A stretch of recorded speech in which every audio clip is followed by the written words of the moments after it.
You hear me? Thank you very much. So, economics of innovation for East Jerusalem. We know the situation in East Jerusalem, and we know how the economy is evolving, and we want to add the innovation part in order to evolve the industry and the economics of East Jerusalem. We cannot do it alone because of many factors, such as the human capital, the investment, the money, the minds, the support from the private sector and the government. So we have all these factors that we need to look at in order to bring innovation and to have a real economy, especially in the health sector, that is relying on the innovation. And here I want to mention only two things actually, that in my opinion will bring innovation: clinical trials and startups and exits. Those are the only two things that I can think of, but this is why we have the great minds with us. I want to introduce Itzik Fred from Takwin Venture Capital. I will leave it for you. Please introduce yourself and tell us a little bit about Takwin. Hello, guys. Thank you for having us here. It's really a beautiful event and respectable. And Takwin is a venture fund that we started 11 years ago. It originally originated from Erel Margalit from JVP. We have one of his partners here, Hanan, and Chemi Perez from Pitengo. And the key person that started it is Imad Talchami, the founder of Babcom, and I'm the general managing partner of the fund from its foundation. We are already running the second fund of Takwin. We're managing over 100 million shekels, and the purpose of Takwin is to invest in high-tech companies that involve Arab entrepreneurs in Israel, to help the Arab entrepreneurs in their first steps, making investments in the earliest stage possible. We are, as I said, already running the second fund. We were ranked last year by a British magazine that covers early stage fund as one of the best 5 funds in Israel in early stages. And we invested in 15 companies. Most of them are very, very advanced technologies. We are based in Haifa, and naturally, many of our companies are from the Technion, but we also have companies from the Tel Aviv University, one from Jerusalem, a founder from East Jerusalem, which was actually our first investment in a company called Imagery that is now raising money at close to $500 million valuation. And this is us in a nutshell. Thank you very much. I will move it to Mr. Yaron Lotan. This is yours. From Bird Foundation, one of the anchors for developing the high-tech and the innovation in the Israeli ecosystem. In 1996, I believe, you started. I will leave it for you. Tell us more about it. Thank you. Okay. Thank you, Mahmoud. Thank you for inviting me, and thank you for being here. The Bird Foundation is actually around since 1977. So we're going to be celebrating 50 years of existence next year. And it's a binational foundation. It's owned by the governments of Israel and the United States together, where the idea behind it is that cooperation between Israeli and US-based companies can bring benefit to both companies and both ecosystems. So what we do is we fund projects that are submitted by 2 companies. It's always 2 companies that have to submit a project together. And the projects are supposed to be about developing a product, so it has to involve innovation, but with a very strong commercialization focus. So innovation that leads to commercialization. And for those kind of projects, we supply grants of up to $1.5 million per project against a 1-to-1 match, which is also a reason why we are kind of the next stage after the stage in which Takwin is interested, because our companies need to be able to finance their half of the grant. But in almost 50 years, we've funded over 1,200 such projects. We've invested close to $600 million, and we've seen commercial success coming out of these companies, both in terms of sales generated and in terms of partnerships that kept going, got stronger, many times led to acquisitions of one company buying each other. So it's been a very successful and important factor for both economies. Amazing. Thank you very much. This is the type of cooperation that we're going to discuss also here. I will move to Hani Alami, the guru of entrepreneurship and high-tech for East Jerusalem, actually my first mentor, who actually helped me to come with many ideas in order to support Jerusalem. He's a Jerusalemite, so he's doing many million things in order to support East Jerusalem. Hani, as an entrepreneur, and you're also the founder of Jet Fiber, so bringing the fast internet, and I know what does it mean, fast internet, especially when we were doing that in Ramallah and in Gaza, and how this is affecting the ecosystem and entrepreneurship sector. Hani, who are you? What are you doing for Jerusalem? Thank you very much. Tell the people. He's doing much more. I know he's doing much more, actually. Thank you, Mahmoud. Yes, I'm on the philanthropic side trying much to help the entrepreneur community, especially in East Jerusalem, to stay in the city, fighting the brain drain that we are facing here in the city. And all the time I was working around how to bring more partners. Because tango, you can't do it alone. And ecosystem, you can't create it alone. And I'm very happy to start seeing such a day in a program like this one, in this size, supporting the ecosystem in creating a new movement in Jerusalem. Such a thing we are not used to. And without those activities, we can do things. I remember the days of the chief scientist that, unfortunately, all that period, he didn't spend any shekel in East Jerusalem. Even one shekel, one project, he did not. So happy to see in the new era with the Innovation Authority that, yes, now they are interested, looking for programs, looking for partners, because this is an essential tool to make the change on the ground. Thank you very much, Hani. I will move to our proud to host also Professor Salim Haj Yahya with us from Hebron. Like, Professor, I know that no matter how much we talk about you, you're even doing more in the medical and education system. Can you hear us? You're on mute, doctor. Okay, so we'll move on until you fix it. That's fine. Is it Jafar? Shall we move on? Okay, thank you. Sorry for that. You know, technology. This is what technology is. Yeah. This is why I use paper, not the iPad. I learned one rule in life. The more you have technology people in the room, the higher the chances somebody will need to stand on the table and fix the projector. It works, this rule works every time. Well, this is a good note because I witnessed it several times. It's an indication to have good technology people here if it doesn't work. Yeah.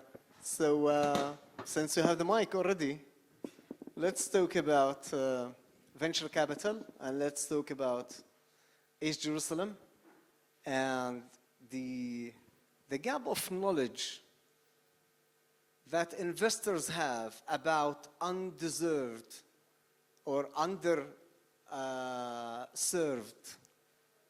population like East Jerusalem. Investors don't know the talents that we have. Investors don't know what capacity we can bring into the global economy. How do you think that we can bring the attention of local and international investors in order to invest in startups, entrepreneurs, and even other infrastructure projects in East Jerusalem? Okay, so it's a hard question. The short answer would be to continue doing what you guys are doing. And I'm serious, somebody once said that the talent is equally distributed, but the opportunities are not. I think that the fact, again, that we have in the third line a senior executive from the Innovation Authority, and Hanan was with me on the stage last time, I think, and he corrected me when I said that Jerusalem does not present opportunities like Tel Aviv does, and it tries to actively correct this. There are some things that are a result of discrimination and underprivilege, and there's no doubt, and there's no need to go around it. The Arabs in Israel are underprivileged, and they're discriminated for many years, and East Jerusalem especially, and we won't get into politics, but despite this horrible government that we currently suffer from, again, without going into politics, the government in the past 20 years in Israel is going towards the right directions in overcompensating in budgets of the Innovation Authority, in grants, in changes of 823, I think is the program, special programs for Arab entrepreneurs. Special, Anya is not here, Anya was the parent of this. And another point is that when Anya was on the stage, she started her introduction by saying something beautiful. She said, it's an exceptional event. It's true, it's an exceptional event for all the right reasons, but it's an exceptional event for all the wrong reasons. These kind of events should not be exceptional. Now, there are no shortcuts in processes, especially processes like this. But I do want to talk about optimism. If I would do statistics of the people that are attending this event, and I will ask each and every one of you to check what is your level of education and what is your parents' level of education, and what you guys are looking at in terms of opportunities now, and what your parents looked in terms. This will show you the progress that you guys made, and also the progress that is going through changes in the Israeli society. I know that these days are very dark and they not feel like we're on the right direction, but if we take a step outside, we are on the right direction. Now I can tell you about the Takwin companies. We only invest in companies that were founded by Arabs. So I can really testify that Arab entrepreneurs, their beginning is much harder. To be an entrepreneur is a torture. To be an Arab entrepreneur is 10 times the torture.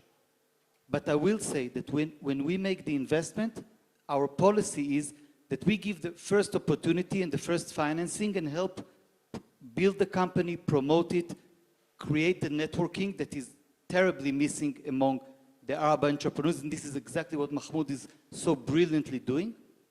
But when we invest in the company, we give it money in our plans for 18 months. After 18 months in our work plans as Takwin, the entrepreneurs should be able to raise money from new third party, much stronger, much more professional than us, and much richer. And in our companies, we have investors like Samsung, like Merck, like Continental, like Japanese VC funds. And I can proudly say, as a parent of these companies, I can proudly say that they married with bigger and more talented people than we are. This is the right direction, and the same will happen here, I guarantee you guys. Just give it some time. There are no shortcuts in these processes. Continue doing what you're doing. The exposure, the funding will come. Believe in yourself, don't give up. I think you're creating something beautiful, and you're also creating something very, very, very unique here. It will come. Thank you very much. Appreciate it. So this, if I understand you well, you're also offering that we take that step through Takwin. So our next step would be Takwin. Then Takwin will introduce us to the other international fund from Japan, the US, Samsung, and the others, Merck. I will do it with pride, I will do it with love, and I will tell you one more thing. We know that we are on a mission to build, to help build, we're not building it, we will not take the credit, to help build an Arab ecosystem, and I say, not to build an Arab ecosystem. We do not want a separate ecosystem for the Arabs. Somebody once corrected me when I said in Hebrew, Migzar Aravi, the Arab sector, he said, no, Migzar, it means it's an exceptional. No, use the Arab society as part of the Israeli society.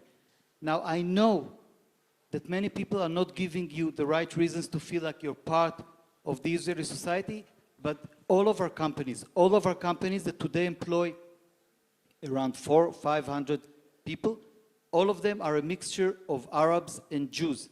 And when in our mission as investors, we see hundreds of companies. We saw over 1,500 companies in our existence. We invested only in 15, which is a very low percentage, but this is the right percentage for a VC fund, 1%. But we still help each and every fund, each and every company that steps in our doors, if we can help it. Even sometimes by giving somebody an advice that his idea is not the greatest, is also helping him. Yes, thank Her, you. of course, I see many women in the crowd, which is also a great thing. Of course, yeah, we're proud of all the women here in the crowd. Chapeau. So, Dr. Salim, can you hear us? Yeah. Yes, well, thank you very much for joining us, and we're very glad that you're here with us. I believe you are more famous than me just to introduce you. I will leave the space to you to introduce yourself and tell us a little bit about yourself. I'm sorry, but I can't hear you. I can hear you only from YouTube, but I can't understand a single word through the Teams. I might need to get back to the YouTube. Just ask the question, make your comment, and I will get back to join the Teams. Okay? Introduction, Doctor. Introduce yourself. Okay, my name is Salim Haj Yahya. I'm a heart surgeon by profession. I graduated from the Technion almost 30 years ago, and had my specialty in cardiac surgery in Tel HaShomer. I became a senior heart surgeon at Tel HaShomer in 2002. Then after that, I relocated to the UK. I became a senior researcher at the Imperial College and a senior heart transplant surgeon at the Royal Brompton Harefield Hospital for almost about 4 or 5 years. At that time, I spent a lot of time on medical innovation, in addition to surgical innovation, transplant innovation, such as developing techniques, surgical techniques, introducing biotechnology and its implication in healthcare settings. Also, a lot of joint academic work at the Imperial College.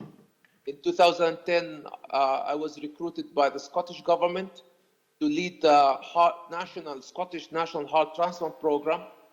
And at that time, that was the beginning of establishing the implant of the first artificial heart, which has been done in Scotland. And that was a technology that it was relatively in its infancy, and we were one of the few surgeons worldwide to have these techniques and expertise. And then I had the privilege of copying this experience in Scotland to almost another 10 countries worldwide and implant the first artificial heart in these countries, including training staff and introducing a new technology, medical technology, to different countries. In 2014, I took the responsibility on establishing the first university teaching hospital in the West Bank and leading the development of the Faculty of Medicine. In the last 5 years, I also took pride in establishing the a faculty of medicine at Hebron University. I operate in Herzliya Medical Center for the last 2-3 years, and I'm professor at Glasgow University. I've been a chair at Bristol University as well. That's my career. Wow, thank you very, very much. That's very impressive. And if I may add, you also established the new medical school at the Hebron University as well. Yes, yeah, definitely. Yeah, I established the new faculty of medicine at Hebron University, and I'm working very hard also to establish for them a new university teaching hospital. And I've done a lot of hard work in approving the land, a lot of professional work, and when the work has already been completed, and we have donations and funds to build a new university teaching hospital.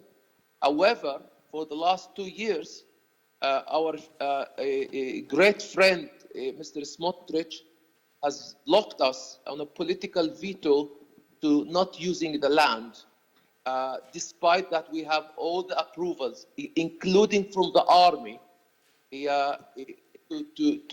to start building a university teaching hospital.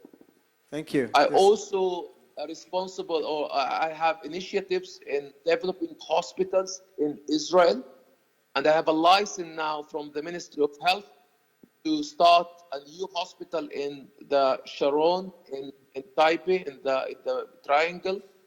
And also I'm part of a charity called Jinnovate, who works very hard to serve the Bedouin community in the south and to improve their accessibility to health care services.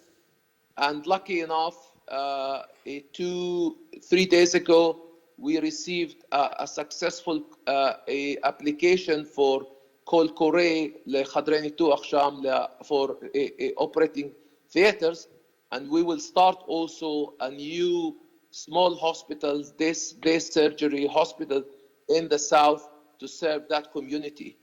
Thank you. So a lot of philanthropic work that I do in the last few years. I would say almost more than 50% of my activity is philanthropic. And part of my deanery as a dean in Glasgow as a professor, or at Najah as a dean, or at Hebron as a dean, I always focused and promoted and encouraged students to engage biotechnology and innovation and startups in medical education. Thank you. Because Actually, I this is feel that's the future of our nation. amazing. To ensure that we have the brightest of our students who study medicine normally by default, to ensure that they can combine between biotechnology and developing unique applications that doesn't require a lot of funding in the beginning, at least, doesn't require a sophisticated buildings and incubators, that can start with small. And once they demonstrate a feasible a product or idea, then we can take it, with the help of people like you, to take it to the next level. But that's something that I have been promoting for the last almost a decade or so. Thank you very much, Professor Haj Yahya. You actually answered my question. I will move on to Yaron. Yaron, you were talking about the matching fund that you're giving to companies. And I see this as a de-risking part for the companies. Instead of the companies invest full amount of money in their project, so you're helping them with that grant that is up to $1.5 million.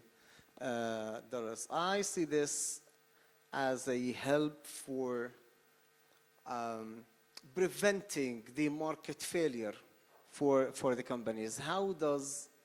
What's your model at Bird Foundation? And I need you to link it to the East Jerusalem market and how the East Jerusalem market can benefit or copy or cooperate with you onto that model? I think at the end of the day, everything we do is about encouraging and stimulating partnerships at any stage of a company's life, but definitely at the early stage of the company life. You talk about market failures. I wouldn't call it failures, but many young companies don't have the bandwidth, the resources, or the awareness to the importance of matching, working together with other companies in general, and definitely when it comes to our model, which is working together with entities in the United States.